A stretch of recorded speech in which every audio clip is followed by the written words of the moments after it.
वीना, वर्षा, सुधा, काजल और मधु आशा रानी की 5 बहुएं 5 बेटों के साथ मिलकर बिलासपुर में एक ढाबा चलाती थी, जिसका नाम था अपना ढाबा। आशा रानी ने ये ढाबा 40 साल पहले अपने पति के साथ खोला था। फिर पति का स्वर्गवास हो गया तो आशा रानी के 5 बेटों और 5 बहुओं ने मिलकर इस ढाबे को संभाल लिया। क्या क्या पैक करना है? दाल मखनी, लच्छा पराठा, दम आलू। आपका? 10 तंदूरी रोटियां और पनीर बटर मसाला। ये स्लिप ले लो, वहां आके दिखा दो। आशा रानी के 5 बेटे ग्राहक संभालते थे और बहुएं खाना बनाती थी। आशा रानी ऑर्डर लेकर आगे बेटों के पास भेजती थी। सब बहुओं का काम बटा हुआ था। ग्राहक स्लिप दिखाते और बहुएं पैक भी करती और वहां बैठे ग्राहकों को भी थाली लगा कर देती। पर कहते हैं ना, जहाँ 4 बर्तन होते हैं वो आपस में खड़कते ही हैं। ऐसा ही कुछ आजकल आशा रानी की बहुओं के बीच हो रहा था। एक दिन, अरे ये तंदूरी रोटी तो कच्ची है भैया। भैया इसे बदलवा दो। अभी बदलवा देता हूँ। काजल, ये रोटियां कच्ची कैसे रह गई? तुम्हें पता है हमारे ढाबे पर दूर दूर से लोग खाना खाने आते हैं, फिर आजकल ये गलतियां क्यों हो रही हैं? क्या हुआ सुरेश, तुम इतने गुस्से में क्यों? ये रोटियां तंदूर पर मैंने नहीं, सुधा भाभी ने लगाई हैं। मेरी इसमें कोई गलती नहीं है। मैंने वर्षा भाभी को बोला था तंदूर अभी ठंडा है, मैं कुछ देर बाद रोटियां बनाऊंगी, तब तक वो बिरयानी और मटर पुलाव का ऑर्डर तैयार कर दें। पुलाव और बिरयानी कैसे तैयार करती? वीना भाभी ने मखनी दाल तड़का तैयार तो कर दिया, पर बड़े भैया आज मक्खन लाना भूल गए। कल बोला था बाजार से मंगवाना है। ये लो गरम रोटियां, मैंने अच्छे से सेक दी हैं, जाओ दे आओ। अब तो ऐसे ही रोजाना किसी न किसी बात पर बहस होने लगी थी। अपनी गलती कोई मानता नहीं था, इसलिए बात खराब होने लगी। मैं कुछ दिनों से देख रही हूँ तुम 5 बहुएं आपस में ज्यादा ही बर्तन खड़का रही हो। मैं कह देती हूँ, 40 साल से इस ढाबे को चला रही हूँ। अगर तुम्हारे झगड़ों के कारण ढाबे के काम पर आंच आई तो मुझसे बुरा कोई नहीं होगा।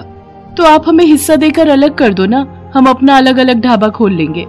हाँ, ये ठीक रहेगा। हम एक साथ इस ढाबे को चलाकर अपने लिए कुछ नहीं जोड़ पा रहे हैं, आगे बच्चों का भविष्य भी तो देखना है। अच्छा, तुम्हें अलग अलग ढाबा खोलना है, ठीक है तो हो जाओ अलग। आशा रानी अपनी 5 बहुओं को अलग कर देती है। 5 बहुएं उस एक ढाबे में 5 दीवार बना लेती हैं और अपना ढाबा 5 ढाबों में बदल जाता है।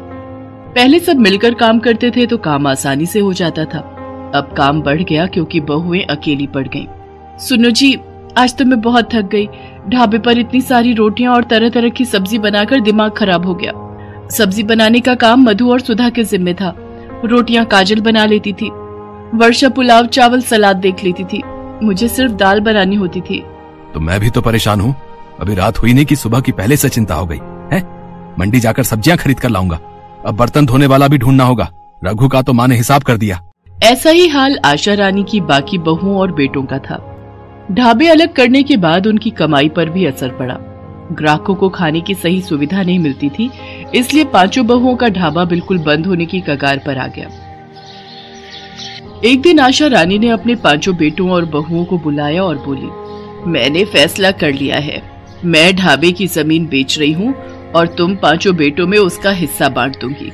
उसके बाद तुम इन पैसों से जो मर्जी करो और मैं तीर्थ यात्रा पर निकल जाऊंगी। जमीन देखने बस ठेकेदार आता ही होगा।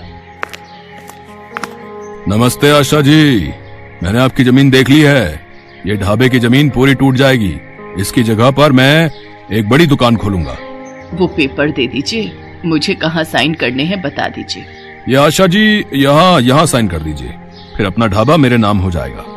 आशा रानी जैसे ही पेपर पर साइन करने लगती है, उसकी 5 बहुएं उसका हाथ रोक लेती हैं और साइन करने के लिए मना कर देती हैं। जब तुम 5 बहुएं आपस में एकजुट होकर इस ढाबे को नहीं चला सकती, तो मैं इस जमीन का क्या करूंगी? तुम लोगों का अलग अलग ढाबा देखकर मेरा कलेजा छलनी हो गया है। जिस ढाबे को 40 साल पहले तुम्हारे ससुर जी और मैंने मेहनत से खड़ा किया था, आज तुमने उसके हिस्से कर दिए। मैं अब और नहीं देख सकती। माँ जी, हमें माफ कर दीजिए। हम 5 से बहुत बड़ी भूल हो गई। अब हम ऐसी गलती दोबारा नहीं करेंगे।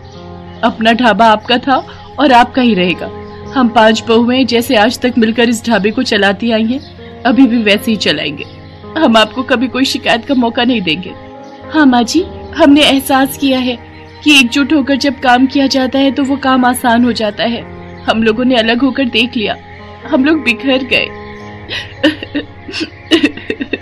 इतना कहते ही आशा रानी की पांचों बहुएं फूट फूट कर रोने लगती हैं और एक दूसरे के गले लग जाती हैं। आशा रानी की भी आंखों में आंसू आ जाते हैं। उस दिन के बाद से वो पांचों बहुएं फिर से अपने ढाबे को मिलजुल कर चलाने लगी और फिर से उनका ढाबा अच्छे से चलने लगा।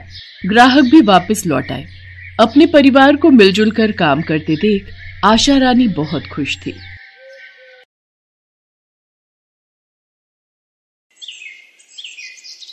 पूनम बनारस शहर में अपने पति मनोज और सास के साथ रहती थी। पूनम का पति जिस फैक्ट्री में नौकरी करता था वो बंद हो गई थी, जिसकी वजह से मनोज के पास अब कोई काम नहीं था।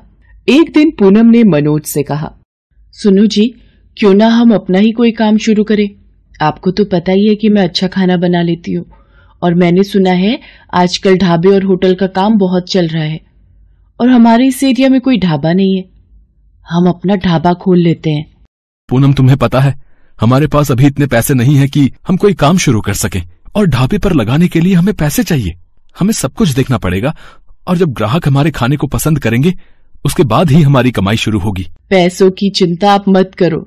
शादी के बाद माँ ने मुझे जो सोने की चेन और अंगूठी दी थी, हम उसे बेचकर पैसे इकट्ठे कर लेंगे। पर इस तरह मैं आपको मायूस बैठा नहीं देख सकती। मैंने आपसे शादी की है तो आपका हर दुख सुख में साथ निभाना मेरा कर्तव्य है। मां अन्नपूर्णा का नाम लेकर हम अपना ढाबा शुरू करते हैं। देवी मैया हमें अपने आप इस काम में सफलता देंगी। तुम्हारे जैसी बहू पाकर हम धन्य हो गए पूनम। तुम इस परिवार के लिए कितना अच्छा सोचती हो। देखा, अब माँ जी भी हमारे साथ हैं। हम तीनों मिलकर ढाबे पर खूब मेहनत करेंगे।